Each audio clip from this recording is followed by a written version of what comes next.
Começa agora o News Semanal, o programa de notícias do EmpreendaCast.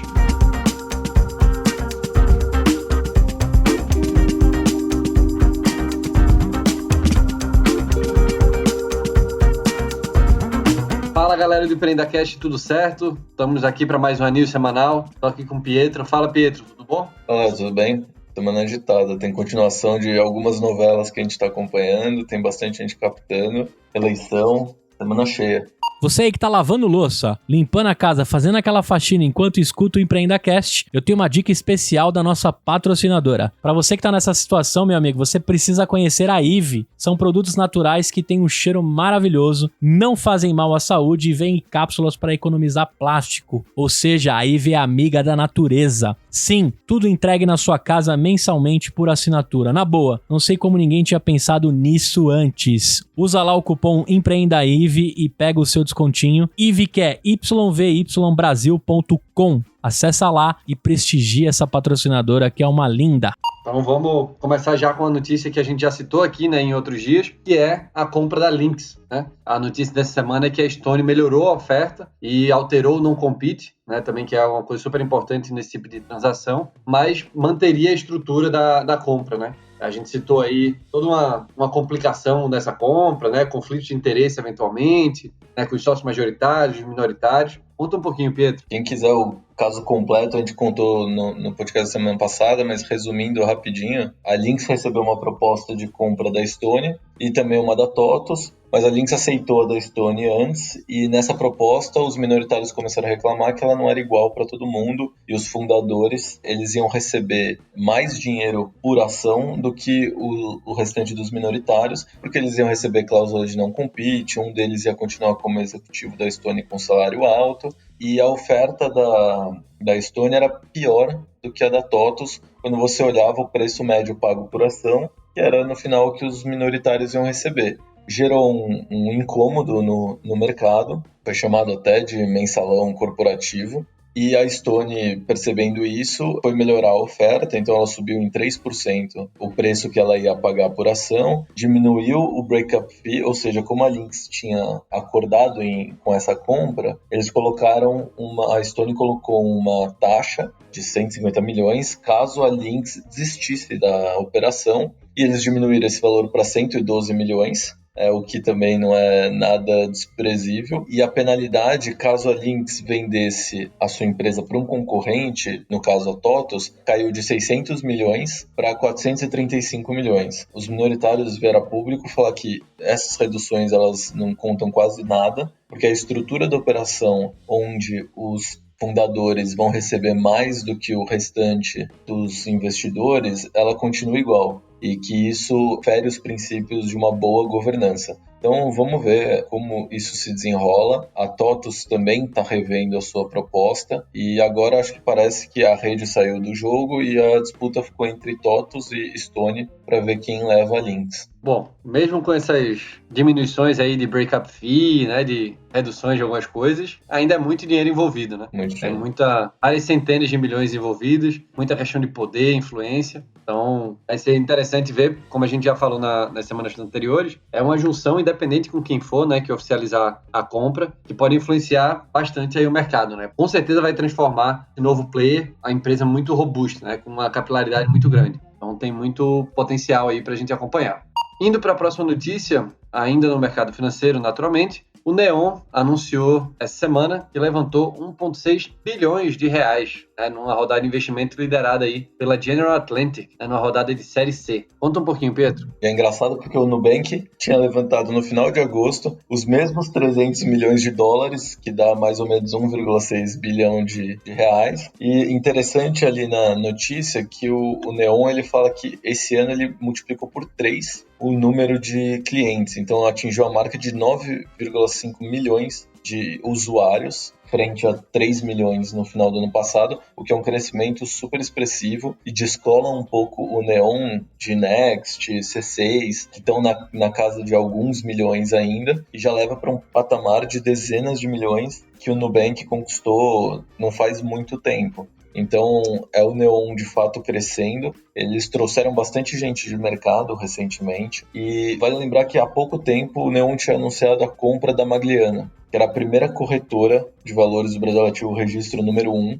para entrar também no mercado de investimentos. E aí, outra semelhança entre Neon e Nubank é que essa semana saiu na Veja a notícia de que o Nubank estaria considerando comprar a Easy Invest. Easy Invest, que provavelmente é a única corretora do mercado que não é da XP, né? Porque todas as corretoras que meus amigos usam, você vai ver no fim das contas, é tudo da XP. Você tem a Necton, que não é da XP, você tem algumas outras, mas a Easy Invest é uma das mais famosinhas ali, que não era do grupo XP, que a gente vai lembrar que tem XP, Rico e Clear. Então, semelhança, os dois captando 300 milhões de dólares, os dois podendo ter uma corretora dentro de casa. As empresas não negaram nem confirmaram, o Nubank falou que está sempre olhando possíveis operações para o seu negócio, mas de fato faria sentido. Inclusive, semana que vem, lá no site da Fisher, a gente vai lançar um artigo lá que eu escrevi falando desse crescimento de produtos dos bancos digitais e também da XP como corretora indo para banco. Porque antigamente cada um deles atuava no seu nicho. O Nubank começou com cartão de crédito, o Neon começou com conta e tinha um cartão atrelado ali também. A XP começou como uma plataforma de investimentos e com o tempo todos eles estão migrando para ser a mesma coisa, que é um banco junto com uma plataforma de investimentos. O Nubank já oferece crédito, o XP vai começar a oferecer crédito, o XP já anunciou esse ano, a gente falou aqui, o seu banco. Então, está começando um movimento onde a pessoa tinha a vida financeira dela fracionada, cartão de crédito num lugar, investimento no outro, conta no outro, a gente até deu exemplo aqui. Com certeza, todo mundo aí tem um amigo que tem conta no Itaú, cartão de crédito no Nubank e investe pela XP. E daqui a pouco esses vão ser players concorrentes e não complementares. E aí talvez a gente comece a ver um movimento de rouba-monte, porque não faz mais sentido você ter essas 3 contas se os 3 te oferecem as mesmas coisas. Você volta para um movimento lá parecido com o que a gente tinha na era pré-fintechs, se a gente pode falar isso,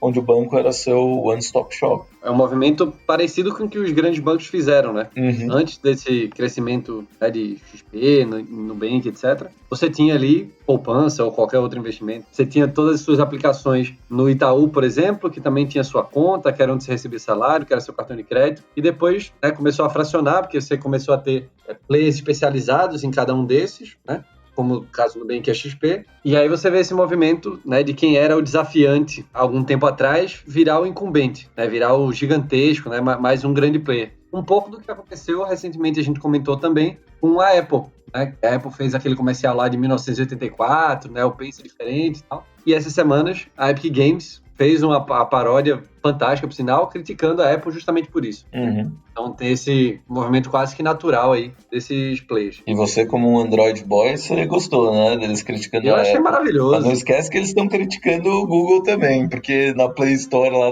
do Android é 30% também, é a mesma coisa. A briga é não igual. Tem problema. Mas só completando o ponto anterior, hoje a gente tá vendo, o Neon chegou a 9,5 milhões, o Nubank tem 23, se eu não me engano, todo mundo tá crescendo base. Só que a gente sabe que tem um overlap grande nessas bases. A gente acabou de falar, eu, por exemplo, eu sou esse exemplo que eu citei. Eu tenho conta no Itaú, cartão de crédito no Nubank e invisto na XP. Somos dois. No dia que a gente tiver a mesma oferta de produtos nos 3, eu não vou mais ter conta nos 3, eu vou ter conta em um deles. E hoje eu conto como um lá na base do Itaú, um na base do Nubank e um na base da XP. Então acho que em breve a gente pode começar a ver ou um crescimento não tão expressivo, ou até uma redução no número de clientes de fato. O Pix pode ser um bom indicador disso, porque o Pix você cadastra ou um e-mail ou o número do seu celular, mas todos os bancos estão atrás do número do celular, porque é provavelmente o que as pessoas vão mais usar. E aí, você que tem conta no Itaú e no Nubank vai cadastrar seu celular em qual Pix? No do Itaú ou no do Nubank? O Santander já começou uma propaganda na TV com o Pix para pedir para as pessoas cadastrarem no dele. E a gente sabe que, óbvio,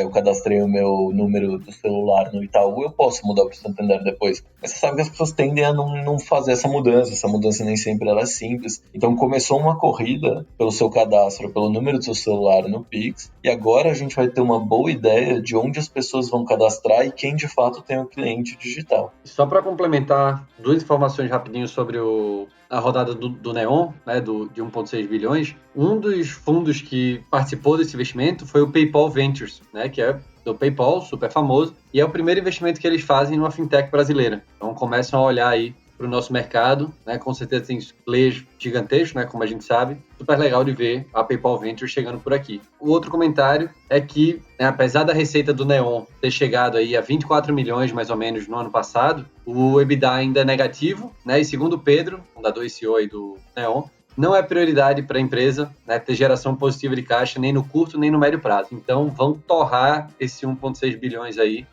né, naturalmente muito focado também em aquisição de usuários, como o Pedro falou, estão com a base, né, de mais de 9 milhões de usuários. O Nubank já tem mais de 25, né? Está com uns 26 mais ou menos. Então vai ser interessante também ver os produtos que o Neon vai desenvolver nos próximos meses. É isso. E uma coisa interessante aqui, Léo, que me chamou a atenção, que você falou que no Neon teve uma receita de 24 milhões no ano passado. Eles acabaram o ano com 3 milhões de usuários, como a gente comentou. O Nubank teve uma receita no passado de 2 bilhões. E acabou o ano ali 15 milhões de usuários, alguma coisa assim. Então, a monetização por usuário ali do Nubank me parece, olhando por cima, melhor que a do Neon. E, óbvio, eles estão em patamares diferentes, tá? Mas achei interessante essa comparação. Esse bloco é um oferecimento da Fit Anywhere, que tem lá o banco que em 3 metros quadrados você transforma tudo numa academia. O aplicativo deles também é feito de treinos focado para você usar na academia do seu prédio residencial ou no hotel que você tiver. E durante aí a quarentena, né, no meio da pandemia, eles começaram a fazer videoaulas com treinos para terceira idade, pais e filhos, defesa pessoal, funcional, tem até dança e em primeira mão treinos para deficientes físicos. Baixe nas melhores lojas, tenho certeza que você vai gostar. Fit Anywhere, democratizando o acesso às academias. www.fitanywhere.com.br.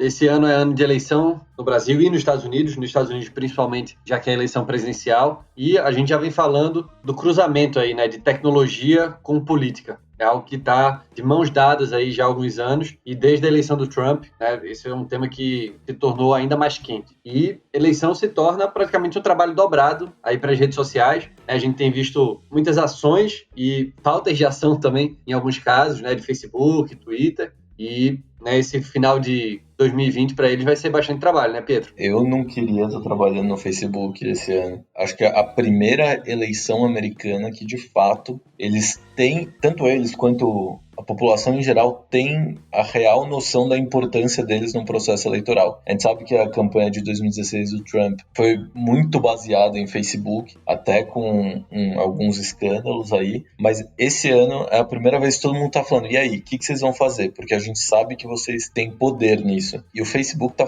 tentando fazer diversas iniciativas para mostrar que eles estão preocupados com isso. Então, essa semana eles derrubaram uma operação russa lá de misinformation, que eles chamam, de espalhar notícias que não são verdadeiras. Nem sempre são falsas, mas às vezes você consegue pegar um dado verdadeiro e dar a entender é uma coisa que é falsa. Então eles derrubaram essa operação. O Mark Zuckerberg e a mulher dele, a Priscilla Chan, eles doaram 300 milhões de dólares para promover uma segurança no processo eleitoral americano. A gente sabe que esse ano, com a pandemia, se fala muito nos Estados Unidos do voto não presencial. E o Trump já começou a falar que o voto não presencial ele não é seguro. Tem estudos que mostram que ele é seguro. Os democratas falam que o voto não presencial é seguro e no estado atual de pandemia é o único jeito de permitir que as pessoas votem amplamente. Lembrando que nos Estados Unidos não é obrigatório votar, tá? Então tem toda campanha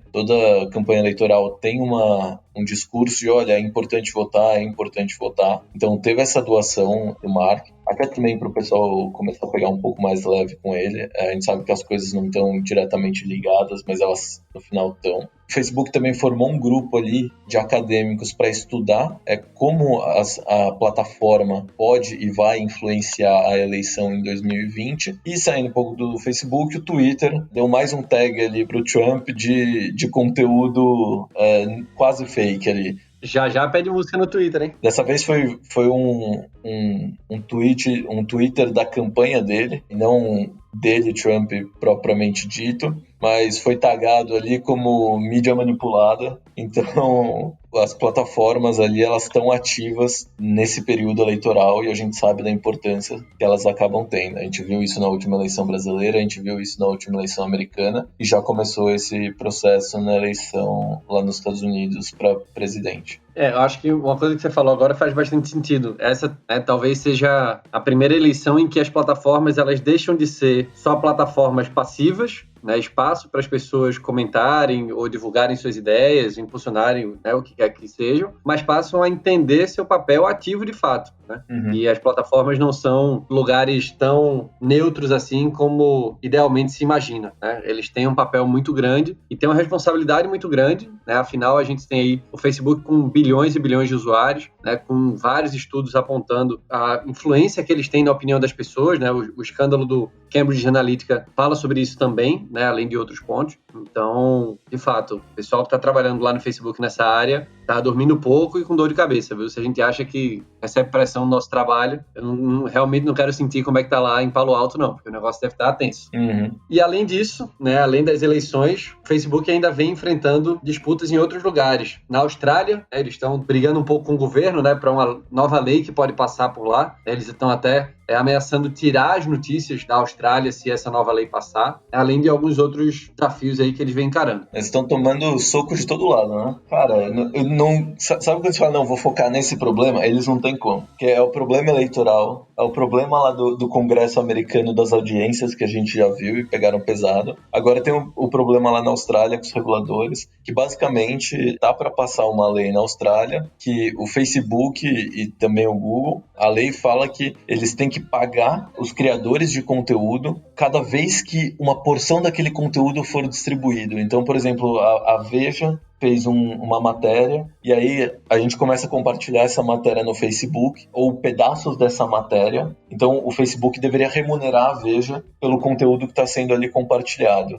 E o Facebook ameaçou proibir que as pessoas possam compartilhar notícias se essa lei passar, porque ele não tem como fazer. Isso não está no modelo de negócio. E além disso, o Facebook está numa briga com a Apple também. A Apple tá brigando lá com a Epic Games e também... Só bicho pequeno também, né? Não pequeno. Só brigando, mas só pequeno. Legal, tá tranquilo. Tá leve o clima. Tá fácil ser CEO do Facebook ou da Apple ultimamente. Mas a briga, no caso, é porque a Apple tá cada vez mais preocupada e cada vez mais atacando as questões de privacidade. Tanto que as novas propagandas do iPhone, elas batem muito ali no Android. Saiu estudos recentemente falando que o Android ele captura 9 vezes mais dados de uma pessoa do que o iOS, que é o sistema operacional do iPhone. E a Apple, lá nos Estados Unidos principalmente, ela bate muito nisso, de que é mais seguro você ter um iPhone do que um Android, de que as suas informações estão mais seguras se você tiver um iPhone. E a gente falou um tempo atrás que eles lançaram um feature novo no iOS 14 que mostra quando algum aplicativo está copiando dados do seu iPhone e acabaram fazendo um vídeo ali do TikTok fazendo isso, e o TikTok veio e teve que se explicar. No novo iOS, você tem algumas limitações ali do que os aplicativos eles podem extrair de dado, o que impacta diretamente o Facebook. Porque quando o Facebook ele vai fazer um anúncio super direcionado, então não sei se o nosso ouvinte ele já fez alguma campanha, mas para quem não fez, você consegue escolher exatamente o perfil de pessoa que você quer atingir no Facebook, para você ter uma campanha ultra direcionada. Só que isso, óbvio, ele tem que consumir muita informação de quem está ali na rede para conseguir fazer esse direcionamento. E segundo o Facebook, essas barreiras da Apple, elas podem tornar os anúncios direcionados menos efetivos, porque ele não vai ter tanta informação das pessoas. Então, é uma briga de puxa daqui, puxa dali, mas no final é a Apple falando que ela vai dar cada vez menos dados, deixar cada vez menos os aplicativos puxarem dados dos usuários, e o Facebook falando, olha, se você não deixa eu puxar, no final quem vai ser prejudicado é quem anuncia na minha plataforma e o próprio usuário que não vai ser impactado pelo anúncio certo para ele. Então, de novo, a mesma coisa que a gente falou ali na briga Epic Games e Apple, não tem certo e errado, é cada um defendendo o seu modelo de negócio. Já não bastasse o Trump né, determinando aí 15 de setembro para concluir a compra da operação americana do TikTok, né, que a gente sabe aí que tem Microsoft, Walmart, né, Oracle entrando na briga para comprar. A própria China, casa do TikTok, tá parecendo jogar contra o processo de venda. O que é que a China tá fazendo agora, Pietro? Eu não sei, se eu fosse do TikTok eu já tinha jogado a toalha, eu acho que nem o Kevin Mayer fez, pediu demissão. Muita gente falando dele de burro, porque ele deve ter aberto mão de um bônus. Agora a gente começa a achar que ele é...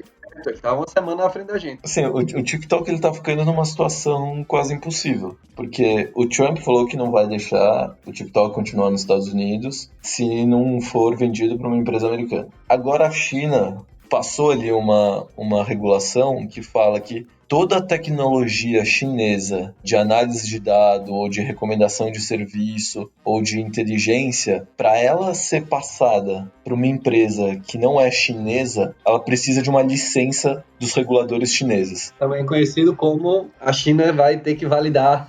Isso, exato. Ou seja, a inteligência artificial ali do TikTok de recomendação de conteúdo, o mecanismo deles de recomendação de conteúdo, para ele poder ser vendido para a operação americana do TikTok, teoricamente ele precisa de uma licença chinesa. E eu não tenho a menor noção do que vai acontecer aqui. É basicamente a China falando pro TikTok que ele só vai ser vendido se ela quiser. E os Estados Unidos falando pro TikTok que não vai poder operar ali enquanto for uma empresa chinesa. E por trás, nos bastidores, deve estar efervescente, assim. Deve estar tendo um monte de conversa, um monte de lobby. É uma empresa que nas últimas conversas vale entre 20 e 30 bilhões de dólares. É a rede social que mais cresce, já é uma das maiores redes sociais do mundo. É a rede social de maior uso das novas gerações. Então, é um caso de um produto extremamente bom, extremamente atraente, que está sofrendo por causa de guerra comercial. Guerra comercial de dois gigantes.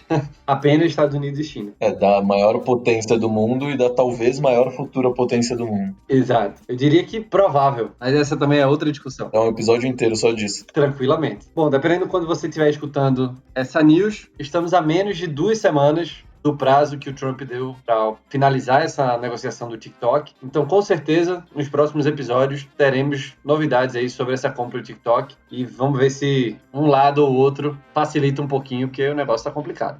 Olha só, sonhador, quero te fazer um convite. O nosso grupo no Telegram tá bombando. Já somos quase 1.000 empreendedores. Quero te fazer um convite. O link tá aqui no feed ou no link do blog. Você pode acessar também pedindo pra gente via direct do Instagram. Então vem pro nosso grupo no Telegram, encontre um sócio, encontre parceiros, valide o seu negócio e tenha apoio. Não importa em qual canto do Brasil você tá, sempre estaremos conectados na maior comunidade empreendedora da podosfera. Chega aí, sonhador, tô te esperando.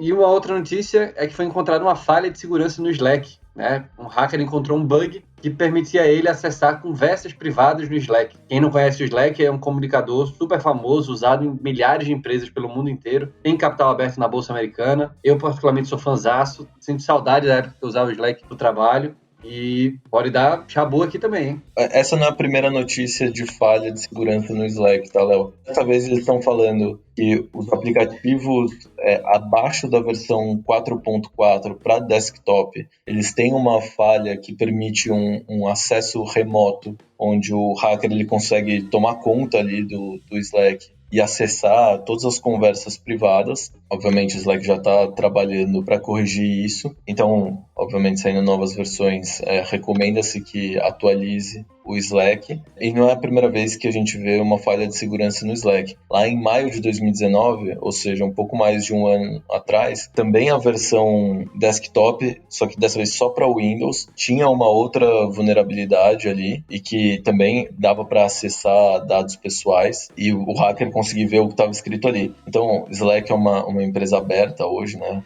Eles não fizeram IPO, fizeram listagem direta recentemente, mas hoje é uma empresa tradada em bolsa. E é sempre preocupante isso, porque as questões de segurança, quando elas começam a ser levantadas cada ano praticamente, você começa a perder um pouco da segurança e principalmente as grandes corporações começam a ver risco em usar o Slack. Então vamos ficar de olho. Lá em 2015 também, estou lembrando agora, eles tiveram um acesso hacker que pegou e-mails ali da base deles, acho que 20% da base foi afetada mais ou menos. Então vamos acompanhar aqui, ver se não surge mais nenhuma. Bom, já passado alguns meses aí da pandemia do coronavírus, né, a gente conhece vários negócios que foram diretamente impactados, né, por tudo que está acontecendo. Muitos deles negativamente, mas muitos deles também positivamente, né? Um deles é o Patreon, que levantou 90 milhões de dólares, né, ao longo dessa pandemia. O Patreon, para quem não conhece, é uma plataforma em que você consegue apoiar artistas que você gosta, né? Você tem ali como se fosse uma assinatura, você dá um valor pro cara mensalmente para ter alguns benefícios, né? Só um momento jabá aqui, o EmpreendaCast também tem o seu clube de assinaturas. Vai lá no PicPay, a gente tem alguns planos bem legais, para dar uma ajudinha para essa galera aqui que vos fala. E é isso, é bem simples, direto. Vamos voltar a falar do Patreon. Então eles levantaram 90 milhões, um valuation de 1,2 bilhões. É uma grana também bastante considerável. É um clássico modelo de negócio impactado positivamente, porque nessa era de lives dos artistas não podendo fazer show, essas plataformas digitais se tornam o canal de monetização deles. Artista vive de show. Patreon, você falou, é super legal, você assina não só para apoiar, mas às vezes para ter algum conteúdo exclusivo de um produtor de conteúdo, ou seja, pode ser alguém que faz um blog, pode ser alguém que faz vídeos, pode ser alguém que faz música. Então, é quase que a desintermediação ali da relação entre o público e o criador de conteúdo ali, ou músico. Então, a plataforma é bem legal. E no meio dessa pandemia, óbvio que os canais digitais iam crescer. O Patreon até hoje já levantou 256 milhões de dólares, 90 milhões nessa última rodada, e já é um pequeno unicórnio. Outro negócio que também cresceu muito foi o Zoom, né? Ferramenta aí de videoconferência. Com certeza vários de vocês passam o dia no Zoom, assim como eu. Provavelmente como o Pietro também, fazendo reunião atrás de reunião. E eles divulgaram o resultado do segundo quarto, né? Do último trimestre. E estouraram todas as metas, né? Números fantásticos, tanto de aquisição de cliente quanto de receita, cliente individual, empresa grande, empresa média, empresa pequena. Acho que até empresa que não existe virou cliente dos caras, porque eles cresceram num ritmo assim realmente impressionante, né? Aí depois da divulgação, óbvio, as ações continuaram subindo. E interessante, o Zoom ele vale mais do que a Petrobras. Vi uma notícia esses dias que ele tá valendo mais do que a Intel. Então, fez IPO há pouco tempo o Zoom. E só para falar os números desse segundo trimestre de 2020, foi impressionante. No segundo trimestre do ano passado, de 2019, eles tinham feito 146 milhões de dólares em receita. No último trimestre do ano passado, eles fizeram 188. Aí no primeiro desse ano, eles fizeram 328. E agora eles fizeram 664, ou seja, eles dobraram a receita de um trimestre para outro. Tem um crescimento surreal. Olhando antes de 2018, 2019, até final de 2019, o crescimento do Zoom ele era constante, mas era algo um pouco mais linear, assim. Só que no primeiro trimestre desse ano e no segundo, explodiu, assim, quase 4 vezes o que era no final de 2019. Então, de fato, números surpreendentes. A dúvida é, voltando para um cenário normal, onde as pessoas voltem a fazer reuniões presenciais, quanto disso o Zoom vai conseguir manter? Ou seja, quanto a gente vai continuar fazendo reuniões virtuais? Eu acho que mais do que antes, obviamente, menos do que a gente tem feito agora, mas tem a questão ali de quem vai continuar pagando pelo Zoom. Então é um movimento interessante da gente acompanhar conforme as coisas voltem à normalidade. Eu não duvido nada que quando sair notícia da vacina, a ação do Zoom cai. Você que vai operar short aí no Zoom, vai acompanhando as notícias da vacina. E vindo para cá pro Brasil, uma notícia legal que o Enjoei, aquele marketplace de itens usados, protocolou um pedido de IPO na CVM, né? Então podemos ter aí o Enjoei com capital aberto. Eu vi essa notícia essa semana no Twitter do Guilherme Lima, que tá na tela agora, quem tem Twitter segue ele lá, Lima Deal Flow, o perfil dele. E o que me chamou a atenção não foram nem os números de crescimento, e particularmente o Enjoei é muito maior do que eu imaginava. Sou um cliente há muito tempo, mas não sabia que eles eram tão grandes. Mas o que me chamou a atenção mesmo foi a carta aos investidores. Eu não vou nem ler muito aqui, porque acho que é uma coisa que você tem que parar pra ler e se divertir, porque foi fantástico, assim. Eu só tô com pena do Mário, da Dynamo, que os caras chamaram ele de chatíssimo. Coitado, velho. O cara super parceiro. Coitado do Mário. Não chama o Mário de chato. O Mário deve ser gente fina, querendo ajudar todo mundo. Tá todo mundo fazendo IPO agora? É isso? Vamos fazer o IPO do Empreenda Cash. Vamos. Essa semana enjoei. A House acabou, fiquei sabendo agora à tarde. Semana passada a Mosaico, que é dona do Zoom e do Buscapé. Pô, vamos fazer. Vamos fazer o do EmpreendaCast também? Vamos, por mim tá feito. Somos unicórnio fácil. Fácil. Você tem um monte de unicórnio dando prejuízo, pelo menos a gente não dá prejuízo. Exato, exatamente. Já é um puta diferencial. Você falou dos números do Enjoei, só segundo o documento ali, no segundo trimestre de 2020, eles tiveram 112 milhões de reais em vendas totais ali na plataforma. Eles chamam de GMV, né?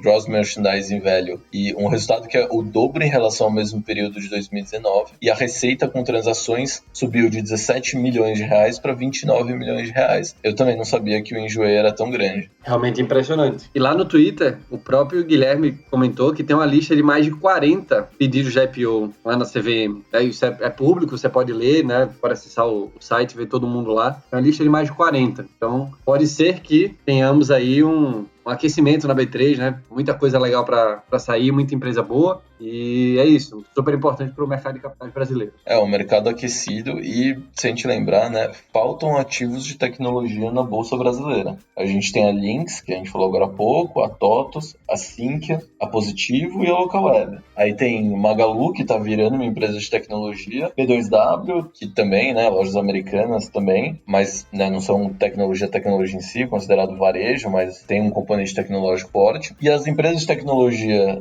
que abriram capital recentemente, o PagSeguro e Stone, e eu também considero XP, fizeram lá fora, fizeram na Nasdaq. Então, aqui a gente tem uma carência mesmo por ativos de tecnologia e vamos ver, esses IPOs saindo e indo bem, vão mostrar se o investidor brasileiro está com apetite para isso, que eu acho que está. E uma notícia que saiu agora há pouco, alguns minutos antes da gente entrar aqui na gravação, foi que a Magalu, também figurinha carimbada aqui da News Semanal, anunciou a compra do Aikifome, um aplicativo de delivery de comida focado em cidades menores, né, com população entre 15 e 300 mil habitantes cada. Então, tem expandido bastante aí a sua atuação, entrando muito em tecnologia. E, de fato, se posicionando como uma holding de tecnologia, né, já deixou de ser, na verdade, há muito tempo, só aquele varejista de eletrodoméstico, né, como a gente imaginava. Eu postei no LinkedIn esses dias uma imagem com todas as empresas que compõem esse ecossistema Magalu, né? Então, tem a parte de varejo, tem a parte de logística, a parte de serviços financeiros, a parte de outros serviços também. Então, é uma junção aí de vários itens que vão criando esse ecossistema bastante robusto, né? E posicionando a Magalu, sem dúvida,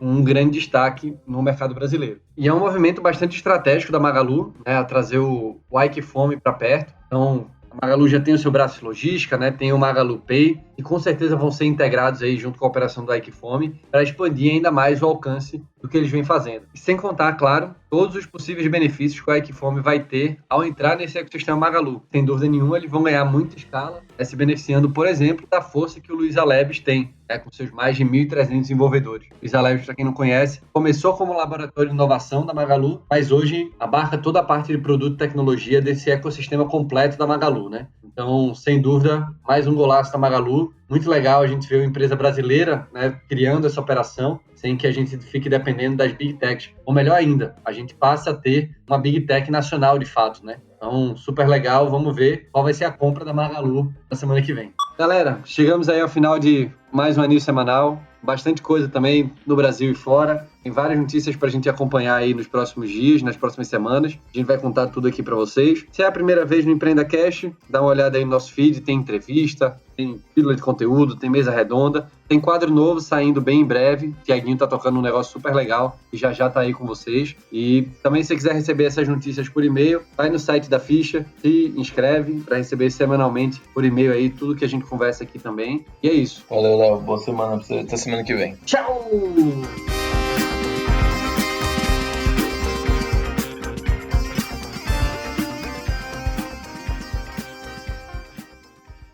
Ei, olha só, presta atenção. Você ficou até o fim do episódio e nem percebeu, né? O tempo voou. Eu quero te fazer um convite. Se você estiver me ouvindo ainda, você pode apoiar o nosso projeto.